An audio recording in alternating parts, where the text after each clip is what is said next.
Hey, so another thought. So in the South, we've been hit with some winter storms. I mean, it is technically still winter, right?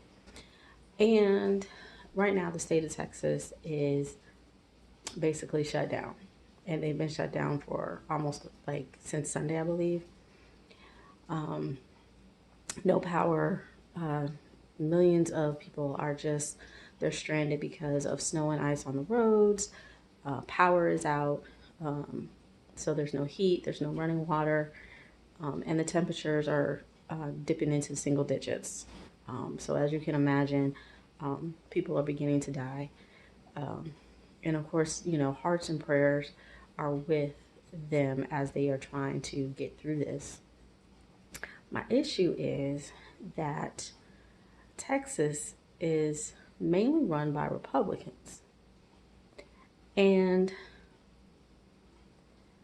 this happened under their watch because when they were given the opportunity to impose some regulations, ooh, scary word for a GOP, and do things like winterize their different energy sources, the equipment, they chose, nah, that'll eat into our profits. We're not going to do that. And now we got this. And when they're going on all these talk shows and they are blaming Dems and renewable energy and a policy that hasn't even been voted on, let alone enacted. And as Dems respond and say, hey, wait, no, you actually had the opportunity to do this stuff, but y'all all this Republican led places, y'all shut that down. And Dems are getting heat talking to, people are telling the Dems like, oh, y'all can't do that. Don't be trying to criticize and everything else. Just help. There's time later. And I just find it funny because Republicans are so quick to talk about personal responsibility, right?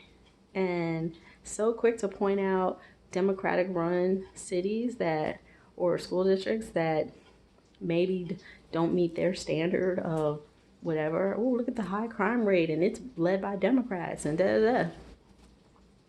But your state, which is run primarily by Republicans, now have millions of folks. No heat, no hot water, no food, stranded for days. For days. Don't even know when this is going to get fixed.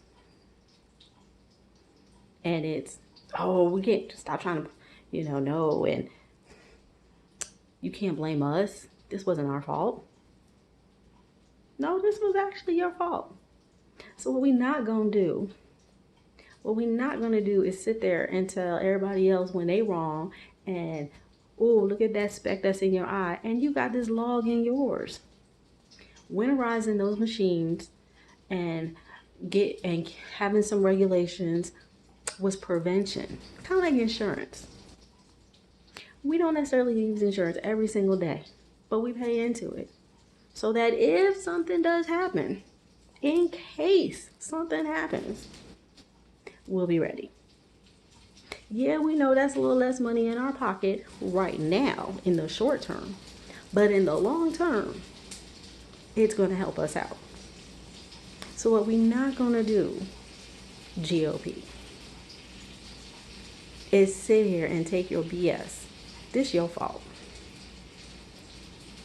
Pull up your britches, grow a pair, and accept the responsibility. This was under your watch. It's been under your watch. And if you preferred having that short term, let me see my profits big, as opposed to let me spend a little now so that way, in case there's a winter storm, we'll still be able to supply the product to our customers. I'm just saying. But then, what do I know, right? Till next time.